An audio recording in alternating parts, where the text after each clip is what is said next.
صدقے جائے شاہ یہ تیرا ذلیل منگتا تیرے صدقے جائے شاہ یہ تیرا ذلیل منگتا تیرے در پہ بھیک لینے تیرے در پہ بھیک لینے سبھی شہر یار آئے تیرے در پہ بھیک لینے سبھی شہر یار آئے یہ کریم ہے وہ سرور کہ لکھا ہوا ہے در پر جسے لینے ہو دو عالم وہ امیدوار آئے جسے لینے ہو دو عالم وہ امیدوار آئے تیرے صدقے تیرا صدقہ ہے وہ شاندار صدقہ تیرے صدقے تیرا صدقہ ہے وہ شاندار صدقہ وہ وقار لے کے جائے وہ وقار لے کے جائے جزلی لخار آئے وہ وقار لے کے جائے جزلی لخار آئے تیرے در کی ہے بھکاری ملے خیر دم قدم کی تیرے در کے ہے بھکاری ملے خیر دم قدم کی تیرا نام سن کے داتا ہم امیدوار آئے تیرا نام سن کے داتا ہم امیدوار آئے حسن کا نام لے کر تو پکار دیکھ غم میں حسن کا نام لے کر تو پکار دیکھ غم میں کہ یہ وہ نہیں جو غافل پس انتظار آئے کہ یہ وہ نہیں جو غافل پس انتظار آئے دم اضطراب مجھ کو جو خیال یار آئے میرے دل میں چین آئے تو اسے قرار آئے اللہم صلی اللہ علیہ وسلم شروع کر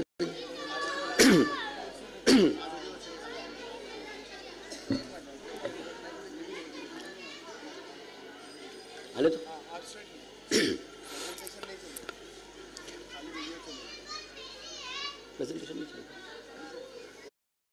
يحببكم الله ويغفر لكم ذنوبكم والله غفور رحيم قال النبي محمد رسول الله صلى الله تعالى عليه وسلم لا يؤمن أحدكم حتى أكون حب إليه من والده وولده والناس أجمعين أو كما قال صلى الله تعالى عليه وسلم صدق اللہ مولانا العظیم وصدق رسوله النبی الامین الکریم ونحن على ذلك لمن الشاہدین والشاکرین والحمد للہ رب العالمین. اللہ رب محمد صلی اللہ علیہ وسلم نحن عباد محمد صلی اللہ علیہ وسلم وعلى دویہ وصحبہ ابد الدہور وکرما. رب اشرح لی صدری ویسر لی امری واحلل عقدۃ من لسانی یفقہوا قولی. مخدوم محترم علماء اہل سنت، میرے محترم بزرگوں اور بھائیوں، اللہ تبارک و تعالی کا شکر و احسان کہ اللہ تعالی نے مجھے آپ حضرات کے سامنے نبی کریم صلی اللہ تعالی علیہ وسلم کی ذکر کی اس محفل میں لب کشائی کا موقع عطا فرمایا. میں مشکور ہوں منتظمین کا اور بالخصوص اس محلے والوں کا، ذمہ داران کا، جنہوں نے مجھے دعوت دی اور کچھ پیش کرنے کا موقع عطا کیا. اللہ تبارک و تعالی ان کے اس جذبات کو قبول فرمائے. ہم تمام کی حاضری کو نبی کریم صلی اللہ تعالی علیہ وسلم کے صدقے میں قبول فرمائے اور مجھے حق کہنے کی توفیق عطا فرمائے. ہم تمام مسلمانوں کو اللہ تعالی حق سن کر حق کو قبول کرنے کی اور اس پر عمل کرنے کی توفیق عطا فرمائے. محترم حضرات،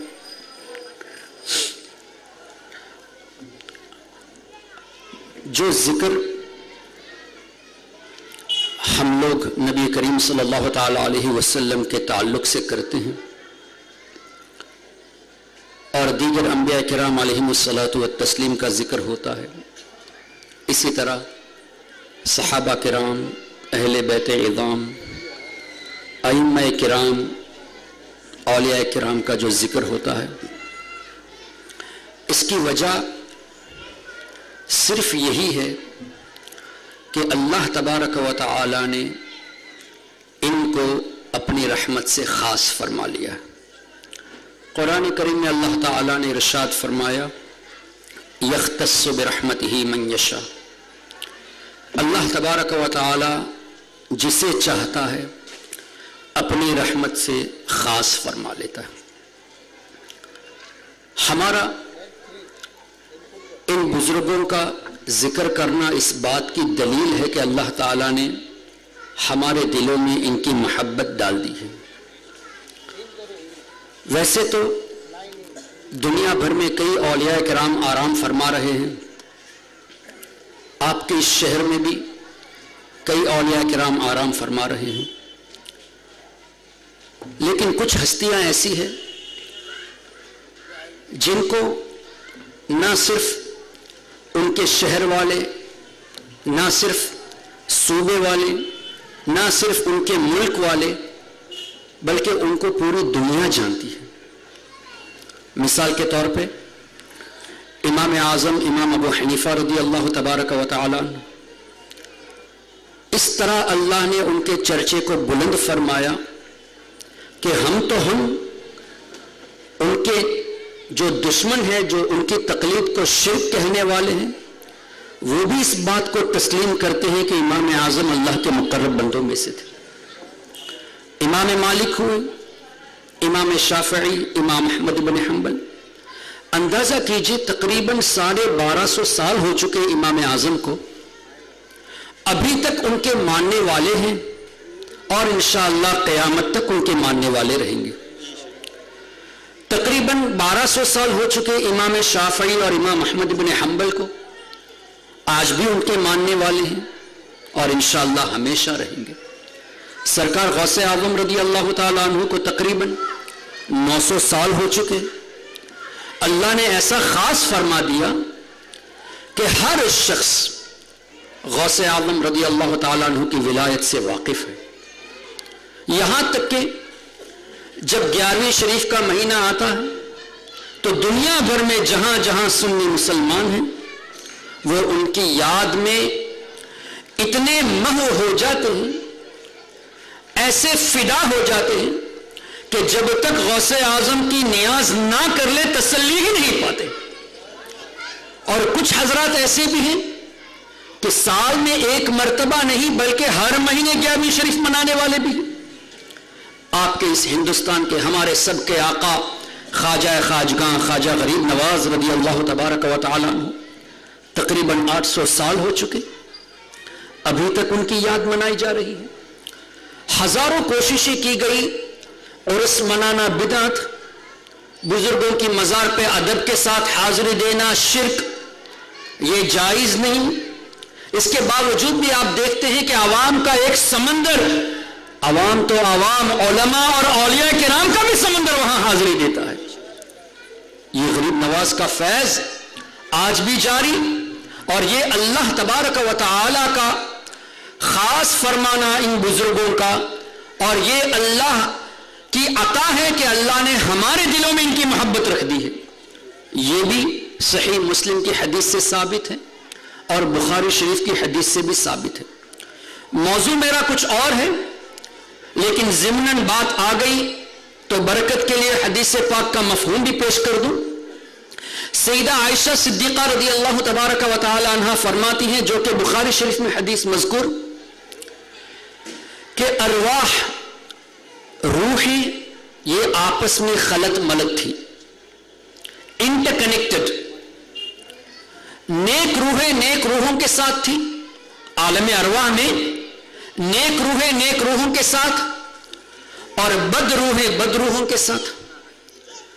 دو souls which are pure, they had connection with the pure souls، اور جو بد، ان کے تعلق بد روحوں سے تھی۔ سیدہ عائشہ صدیقہ فرماتی ہیں کہ دنیا میں آنے کے بعد جن کی روح کا تعلق جن سے تھا دنیا میں بھی باقی رہتا ہے، دنیا میں بھی ان کا تعلق باقی رہتا ہے۔ اور محدثین فرماتے ہیں اس میں زمانے کی کوئی قید نہیں۔ مثال کے طور پہ جن کی روح سے ہماری محبت تھی عالم ارواح میں، وہ 1000 سال پہلے پیدا ہوئے، ہم 1000 سال کے بعد آئے، وہاں چونکہ کنیکشن تھا، یہ کنیکشن آج بھی برقرار ہے۔ اب آپ اندازہ کیجئے یہ اللہ کا ہمارے اوپر کتنا بڑا فضل ہے کہ سیدنا ابوبکر صدیق رضی اللہ تعالیٰ عنہ کی محبت ہمارے دلوں میں ہے، فاروق اعظم رضی اللہ تعالیٰ عنہ کی محبت ہمارے دلوں میں ہے، دیگر صحابہ اہل بیت کی محبت ہے، ائمہ کرام اور اولیاء کرام کی محبت ہے۔ تو پتہ یہ چلا الحمدللہ ہم وہ خوش نصیب ہیں، غوث اعظم کی محبت اس بات کی دلیل ہے کہ عالم ارواح میں ہماری روح کا تعلق غوث اعظم کی روح سے تھا، ہمارا تعلق غریب نواز کی روح سے تھا۔ یہی وجہ ہے کہ دنیا میں آنے کے بعد بھی ہمارے سینوں میں ان کی محبت ہے۔ اور جن کے دلوں میں وہ محبت نہیں، وہ خود ہی اپنا فیصلہ کر لے کہ ان کا حال کیا تھا۔ جن کے دلوں میں اولیاء کرام کی محبت نہیں، سیدہ عائشہ صدیقہ کی حدیث پاک کی روشنی میں وہ خود ہی فیصلہ کر لے۔ تو ہمیں اس بات پہ اللہ کا شکر ادا کرنا چاہیے کہ اللہ نے ہمارے دلوں میں ان کی محبت ڈالی جن کو اللہ چاہتا ہے، جن کو اللہ پسند فرماتا ہے۔ کیا آپ کبھی فرعون کا عرس منائے؟ کبھی ابو جہل کا عرس منائے؟ کیا کبھی آپ ابو لہب کی قبر کو ڈھونڈ کے گئے؟ کبھی نمرود کا عرس منائے؟ نمرود کی قبر کو ڈھونڈ کے گئے؟ نہیں۔ ہم جن کی مزاروں کو ڈھونڈ کے جاتے ہیں وہ وہی ہے جو اللہ کے نیک بندے ہیں۔ کسی دشمن رسول، کسی اللہ کے دشمن کی قبر کو نہ ڈھونڈ کے جاتے ہیں نہ ان کی یاد مناتے۔ اگر ان کی یاد کرتے بھی ہیں تو مذمت کے طور پہ، عبرت کے طور پہ۔ اولیاء کرام کی یاد جب مناتے ہیں سبحان اللہ تو ان سے محبت کی وجہ سے ان کی یاد مناتے ہیں۔ اب جو لوگ اولیاء کرام کا تذکرہ کرتے ہیں صرف اور صرف اسی لیے کہ اللہ نے ان کو پسند فرمایا اور اللہ نے ہمارے روحوں کا تعلق ان کی ارواح سے رکھا تھا، اور جو لوگ اولیاء کرام سے دشمنی کرتے ہیں وہ خود فیصلہ کرے کہ وہ کس جگہ پہ ہے، ان کا ٹھکانہ کیا ہے، وہ خود ہی اس پر محاسبہ کرے۔ اے سنی مسلمانوں، اللہ کا شکر ادا کرو کہ اللہ نے ہمارے سینوں کو ان کے لیے کھول دیا جن کو اللہ چاہتا ہے، اور دعا کرو کہ اللہ تعالیٰ یہ محبت ہمیشہ قائم رکھے اور ہماری نسلوں میں بھی یہ محبت قائم رکھے، آمین۔ یہ تھی اولیاء کرام کی بات۔ یہ اولیاء بنے نبی کریم صلی اللہ تعالی علیہ وسلم کی نظر عنایت سے، انبیاء کرام کا صدقہ، اور انبیاء کرام کو جو کچھ عطا ہوا یہ نبی کریم صلی اللہ تعالی علیہ وسلم کی عطا سے عطا ہوا۔ کیا بخاری شریف کی یہ حدیث نہیں کہ اللہ کے رسول صلی اللہ علیہ وسلم نے یہ ارشاد فرمایا، واللہ یعطی، اللہ دیتا ہے، انما انا قاسم، میں ہی تقسیم کرنے والا ہوں، میں ہی، آئی ایم دی ڈسٹریبیوٹر۔ اس لیے کہ انما یہ حصر کا معنی دیتا ہے، کنفرمیٹی کا، کہ میں ہی اللہ کی نعمتیں تقسیم کرتا ہوں۔ کیا نبی کریم صلی اللہ علیہ وسلم کی اس حدیث میں کوئی ایسا لفظ آپ کو ملا کہ جب تک میں آپ کے سامنے دنیا میں ہوں اللہ مجھے دیتا رہے گا، میں تقسیم کرتا رہوں گا، میرے بعد اللہ کسی اور کو دے گا، وہ تقسیم کریں گے؟ ہو تو دکھا دو۔ حدیث پاک یہ بتاتی ہے کہ اللہ مجھے دیتا ہے، میں تقسیم کرتا ہوں، یہ مطلق ہے۔ کیا پتا چلا؟ محدثین فرماتے ہیں اس حدیث پاک کی روشنی میں کہ جس کو جو کچھ بھی ملا، انبیاء کرام کو جو کچھ عطا ہوا، صحابہ کرام کو جو کچھ عطا ہوا، ہمارے سرکار سے پہلے جتنے اولیاء کرام تھے ان کو جو کچھ عطا ہوا، آج جو کچھ ہو رہا ہے اور قیامت تک جو کچھ بھی عطا ہوگا، وہ سب دیتا تو اللہ ہے لیکن نبی کے خزانے سے دیتا ہے، نبی کریم صلی اللہ علیہ وسلم کے صدقے میں دیتا ہے۔ کوئی یہ کہہ سکتا ہے کہ یہ حدیث ضعیف ہے؟ ان لوگوں کی عادت ہے جب بھی ہم انبیاء کرام اور اولیاء کرام کے فضائل پہ حدیثیں بیان کریں جو ان کو ہضم نہیں ہوتی تو فوراً ضعیف کا فتویٰ لگا دیتے ہیں، جبکہ یہ حدیث صحیح ہے اور بخاری شریف میں ایک جگہ پہ نہیں 5-6 جگہوں پہ یہ حدیث مذکور ہے۔ پھر بھی قرآن کریم کو اگر کوئی ضعیف کہے گا تو، قرآن کو اگر کوئی ویک یا فیبریکیٹ کہے گا تو ایمان سے خالی ہو جائے گا نا۔ لیکن یہ بیوقوف سمجھتے نہیں اس بات کو، جیسا کہ علامہ مشتاق احمد نظامی خوب فرمایا کرتے تھے، دیوبندی بولتا ہے مگر سمجھتا نہیں، بولتا ہے مگر سمجھتا نہیں۔ اللہ تبارک و تعالی کے رسول صلی اللہ تعالی علیہ وسلم کے بارے میں اللہ تبارک و تعالی نے ارشاد فرمایا، خود آقا کریم صلی اللہ علیہ وسلم نے فرمایا کہ اللہ دیتا ہے، میں تقسیم کرتا ہوں۔ یہ لوگ اگر حدیث کو ضعیف کہتے، قرآن کو ضعیف نہیں کہہ سکتے، اور یہ بات کو بھی سمجھنے سے قاصر کہ یہ قرآن ہے اسی کو ہم مانیں گے کہنے والے، مجھے بتائیے یہ بتایا کس نے کہ یہ قرآن ہے؟ یہ قرآن کی آیت ہے کہ بتایا کس نے؟ اللہ اکبر! یہ ہے قول رسول کی اہمیت، زبان مصطفیٰ صلی اللہ علیہ وسلم کی عظمت۔ ارے حضور نے فرمایا یہ قرآن ہے تو ہم نے مان لیا قرآن ہے، حضور نے فرمایا یہ میری بات ہے تو ہم نے فیصلہ کر لیا کہ یہ حدیث ہے۔ مطلب کیا ہوا؟ کلام تو اللہ کا ہے لیکن یہ کلام اللہ کا ہے بتایا کس نے؟ زبان مصطفیٰ صلی اللہ تعالی علیہ وسلم۔ دو کلام، ایک اللہ کا کلام، ایک نبی کا کلام، لیکن زبان نبی کی زبان، نبی کریم صلی اللہ علیہ وسلم ہی کی زبان مبارک سے پتا چلا کہ یہ اللہ کا کلام ہے، اور انہی کی زبان مبارک سے یہ پتا چلا کہ یہ نبی کا کلام ہے۔ تبھی تو استاد زمن شہنشاہ سخن مولانا حسن رضا خان رضی اللہ تعالیٰ عنہ نے فرمایا کہ اے اللہ کے رسول صلی اللہ علیہ وسلم، اللہ تبارک و تعالیٰ آپ سے اتنی محبت فرماتا ہے، اتنی محبت فرماتا ہے کہ اللہ تعالیٰ اپنی وحدانیت کا ذکر بھی آپ کی زبان ہی سے چاہتا ہے۔ کوئی یہ کہے کہ قرآن پوری نعت مصطفیٰ ہے، سورہ اخلاص میں کہا نعت مصطفیٰ، تو ان سے پوچھو سورہ اخلاص شروع کیسے ہوتی ہے؟ قل هو اللہ احد، اے محبوب آپ فرما دیجئے کہ اللہ ایک ہے، آپ فرما دیجئے کہ اللہ بے نیاز ہے۔ تو استاد امجاد زمن فرماتے ہیں کہ یا رسول اللہ صلی اللہ علیہ وسلم، اللہ کو آپ سے اتنی محبت کہ خود اپنی وحدانیت، اپنی صفات کا ذکر بھی آپ کی زبان مبارک سے کر رہا ہے۔ قل کہہ کر اپنی بات بھی لب سے تیرے سنی، قل کہہ کر اپنی بات بھی لب سے تیرے سنی، اللہ کو ہے اتنی تیری گفتگو پسند۔ سبحان اللہ۔ نبی کریم صلی اللہ تعالی علیہ وسلم کی حدیث کو ضعیف کہنے والے قرآن کریم میں دیکھیں سورہ توبہ، اللہ تعالیٰ نے ارشاد فرمایا وَلَوْ أَنَّهُمْ رَضُوا مَا آتَاهُمُ اللَّهُ وَرَسُولُهُ، جس کا مفہوم یہ کہ کیا ہی اچھا ہوتا، how excellent it would be، کیا ہی اچھا ہوتا کہ یہ لوگ مسلمان اس بات پہ راضی ہو جاتے جو دیا اللہ نے اور اس کے رسول نے۔ وَلَوْ أَنَّهُمْ رَضُوا مَا آتَاهُمُ اللَّهُ وَرَسُولُهُ، کیا ہی اچھا ہوتا کہ اس بات پہ راضی ہوتے جسے دیا اللہ اور اس کے رسول نے۔ نعمت دینے والا کون؟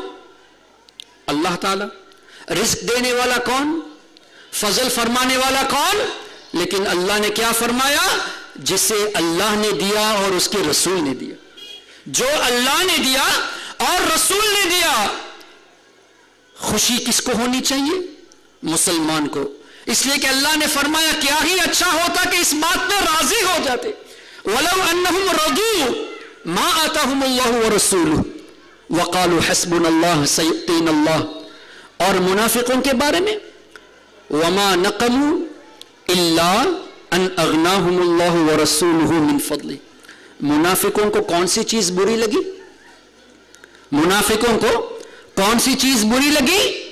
یہی نا کہ اللہ نے اور اس کے رسول نے مسلمانوں کو بے نیاز کر دیا۔ قرآن کی آیت۔ منافقوں کو کون سی چیز بری لگی؟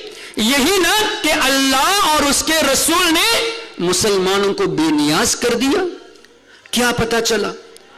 ہمارا یہ کہنا کہ اللہ کا فضل اور اس کے رسول کا فضل ہے، یہ کہتا ہے شرک۔ ہم نے یہ کہا کہ اللہ اور رسول کی مدد، یہ کہتے شرک۔ ہم نے کہا کہ الحمدللہ اللہ اور اس کے رسول کا کرم، یہ کہتے ہیں شرک۔ تب اللہ پر کیا فتویٰ لگائیں گے؟ اللہ نے خود فرمایا کہ کیا ہی اچھا ہوتا اس بات پہ راضی ہوتے جس کو اللہ نے دیا اور اس کے رسول نے دیا۔ اور منافقوں کو یہ بات بری لگی کہ اللہ نے اور اس کے رسول نے مسلمانوں کو بے نیاز کر دیا۔ تو ہمارا اس بات پہ خوش ہونا اور ہمارا یہ کہنا کہ اللہ کے رسول کا کرم ہے ہم پر، یہ عین قرآن کی روشنی کے مطابق۔ اور ان لوگوں کا برا لگنا یہ کوئی نئی بات نہیں۔ سننے والے چپکے سے سنتے بھی ہوں گے، غور سے سنیے۔ اور ہم تو آپ کو دعوت دیتے ہیں کہ سامنے آ کے ڈسکشن بھی کیجئے، ہم پلائٹلی آپ سے ڈسکس کریں گے، قرآن اور حدیث سے اپنا عقیدہ بیان کریں گے، اور آپ کو دعوت دیتے ہیں کہ توبہ کر کے سچے دل سے سنی بن جائیے۔ محترم حضرات، قرآن کا فیصلہ، اگر کوئی حدیث کو ضعیف کہے تو قرآن کو ضعیف نہیں کہہ سکتا۔ اب ماننا پڑے گا جب اللہ دیتا ہے اور اللہ نے فرمایا کہ میں نے دیا، میرے رسول نے دیا، تو حدیث کی روشنی میں یہ ثابت ہو گیا کہ واقعی میں دینے والا تو اللہ ہے، لیکن اللہ کے خزانوں کو تقسیم کرنے والے محمد الرسول اللہ صلی اللہ تعالی علیہ وسلم۔ تبھی تو اعلیٰ حضرت امام اہل سنت نے فرمایا لا ورب العرش، جس کو جو ملا ان سے ملا، لا ورب العرش، جس کو جو ملا ان سے ملا، بٹتی ہے کونین میں نعمت رسول اللہ کی۔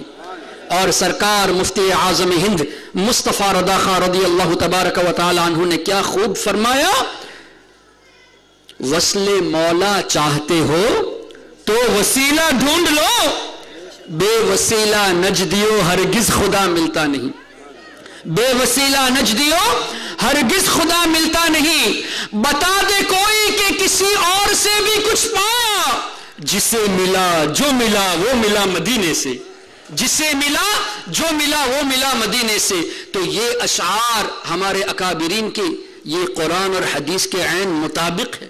کوئی اعلیٰ حضرت کے کلام کو سن کر مفتی اعظم کے کلام کو سن کر، ہمارے دیگر اکابرین کے کلام کو سن کر یہ نہ کہے کہ اس میں شرک ہے۔ اگر تم شرک کہتے ہو تو تمہیں شرک کی ڈیفینیشن نہیں معلوم، شرک کی تعریف نہیں معلوم۔ شرک کی تعریف تو یہ ہے کہ اللہ کی ذات یا صفات میں کسی کو شریک ٹھہرانا۔ ہم نے کیا یا رسول اللہ کہہ کے نبی کو اللہ کہا یا اللہ کا رسول کہا؟ یا رسول اللہ کا مطلب کیا ہے؟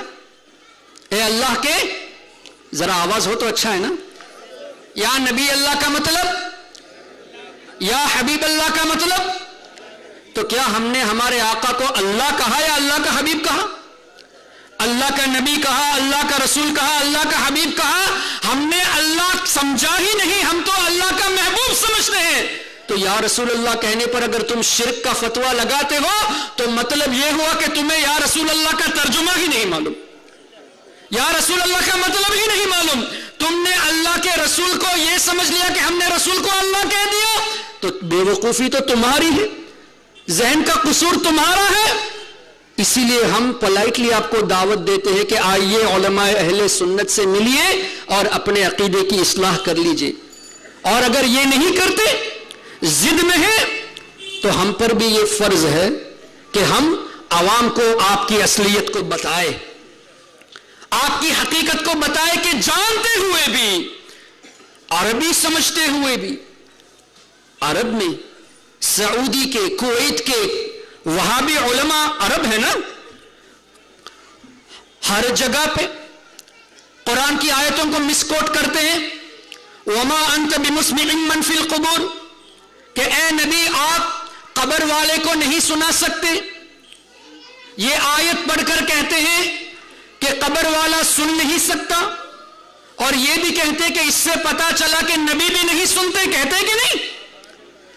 میں دعوے کے ساتھ کہتا ہوں ان لوگوں نے قرآن کی آیت جو پڑھی ہے وہ پوری نہیں پڑھی، اور پوری پڑھ کے سناتے تو ان کی چوری پکڑی جاتی، ان کی چوری سامنے آ جاتی، اور عوام بیچاری اتنی ہوشیار نہیں رہتی کہ جا کے اس آیت کو پورا پڑھے یا اس کی تفسیر کو دیکھے۔ وہ سنے کہ یار ڈاکٹر صاحب نے ریفرنس کے ساتھ بتا دیا، فلاں شخص نے ریفرنس کے ساتھ بتا دیا، فلاں دیوبند کا بڑا عالم نے ریفرنس کے ساتھ قرآن کی آیت پیش کر دی، اس سے یہ پتا چلا کہ مردہ نہیں سنتے، تو ثابت ہوا کہ نبی بھی نہیں سنتے۔ آپ ان سے پوچھیں کہ آیت پوری پڑھو۔ وما انت بمسمع من فی القبور، آگے کیا ہے؟ ان انت الا نذیر۔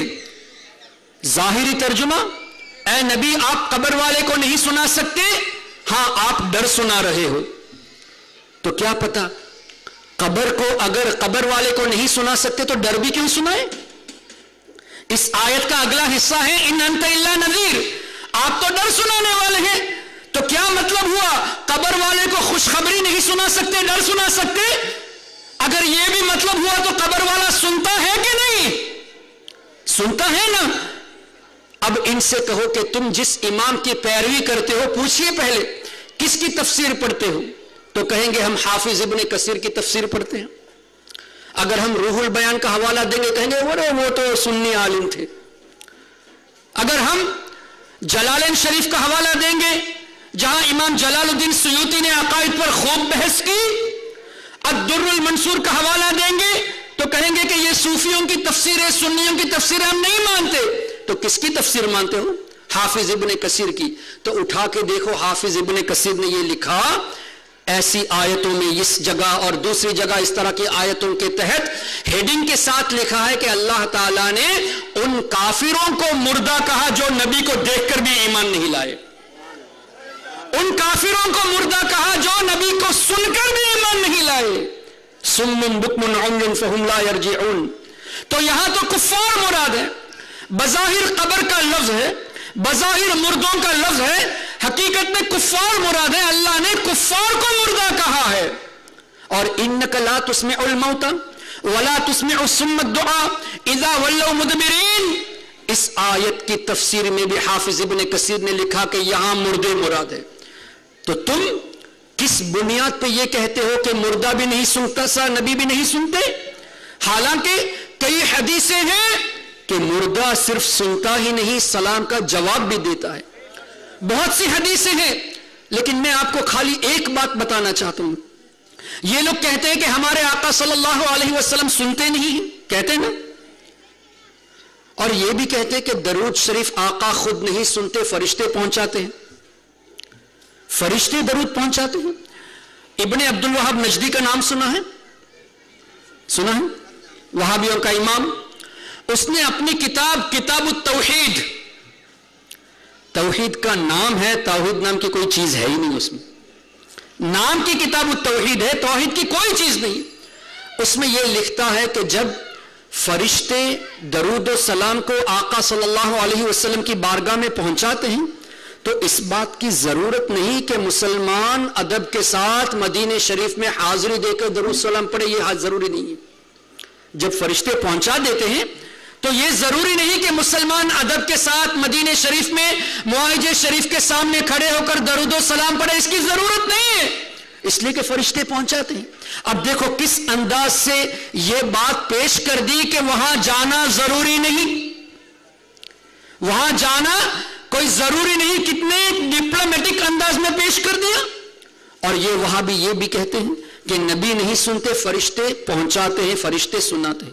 اب مجھے بتائیے، نبی اگر سنتے ہی نہیں تو فرشتے سناتے کس کو؟ جب نبی سنتے ہی نہیں تو فرشتے درود و سلام سناتے کس کو ہے؟ سنتے ہیں تبھی تو فرشتے پہنچاتے ہیں. تو فرشتوں کا پہنچانا تمہارے بقول اس بات کی دلیل ہے کہ نبی سنتے ہیں. تم بھی مانتے ہو نبی سنتے ہیں، ہم بھی مانتے ہیں نبی سنتے ہیں. فرق اتنا ہے کہ تم صرف اتنا مانتے ہو کہ فرشتوں کے سنانے پر اللہ تعالیٰ سننے کی طاقت دیتا ہے. ہم یہ مانتے ہیں کہ اللہ نے ایسی طاقت عطا فرما دی کہ دنیا کے کسی بھی کونے میں کوئی مسلمان یا رسول اللہ کی صدا لگائے، اللہ تعالیٰ نے طاقت دی ہے کہ حضور سنتے ہیں.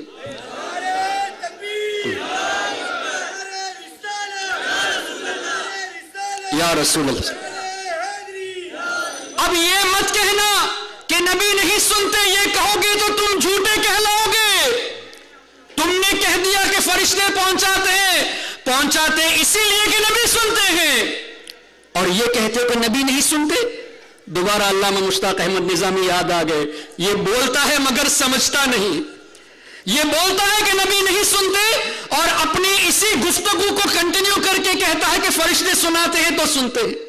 جب فرشتے سناتے ہیں تو فرشتوں نے تو طاقت نہیں دی، طاقت کس نے دی؟ اللہ نے طاقت دی. ہمارا بھی تو یہی عقیدہ ہے کہ اللہ نے سننے کی طاقت دی. ارے دنیا یہ جو 25,000 میل کے فاصلے پر پھیلی ہوئی ہے، یہ دنیا کچھ بھی نہیں. عرش کی تسبیح کو بھی میرے آقا اب بھی سنتے ہیں. تمام مخلوق کی تسبیح کو اللہ تبارک و تعالی نے حضور کو سننے کی طاقت عطا فرمائی. آگے بڑھنے سے پہلے ایک اور حدیث، اور اس کو اگر کوئی ضعیف کہے تو وہ اپنے شیخ ناصر الدین البانی کو جا کے بلیم کرے. ناصر الدین البانی یہ آج سے 20 سال پہلے قریب مرا. گھڑی بیچنے والا ایک آدمی تقریباً 5,000 حدیثوں کو کتابوں سے نکال دیا، ضعیف اور موضوع کہہ کے. not 1 or 2، about 5,000 حدیثوں کو اس نے نکال دیا، یہ کہہ کے کہ یہ ضعیف ہے اور یہ موضوع ہے. ان حدیثوں کو ضعیف کہا جس کو محدثین نے صحیح کہا. بخاری شریف کی نئی پرنٹ آئی ہے. آپ کو تعجب ہوگا کہ بخاری شریف کی نئی پرنٹ جو مختصر کر کے ہمارے عقائد کے تعلق سے جو حدیثیں ہیں ان کو نکال کے نئی بک چھاپی ہے. مشکات شریف اس کی نئی پرنٹ آ چکی ہے، ہمارے عقائد کے تعلق سے جو حدیثیں ہیں اس کو ہٹا دیا. جلالین شریف اس میں وَلَوْ أَنَّهُمْ ظَلَمُوا أَنفُسَهُمْ کے تحت جو اعرابی کا واقعہ ہے، نبی کریم صلی اللہ علیہ وسلم کے روضے انور پہ آ کر اعرابی نے کہا کہ یا رسول اللہ صلی اللہ تعالی علیہ وسلم، اللہ کے حکم کے مطابق میں آپ کی بارگاہ میں حاضر ہوا ہوں. یا رسول اللہ یا خیر من دفنت، آپ تو وہی ہو جو مدفون میں سب سے بہتر ہو، سب سے بہتر اللہ کی مخلوق تو آپ ہے. اور یا رسول اللہ کی صدا سے وصال کے بعد حضور کو مخاطب کیا، اور اس کو ابن تیمیہ نے بھی نقل کیا، حافظ ابن کثیر نے بھی نقل کیا، اور کسی نے اس کو موضوع نہیں کہا. اور اگر یہ کہتے تم کہ وصال کے بعد یا رسول اللہ کہنا شرک ہے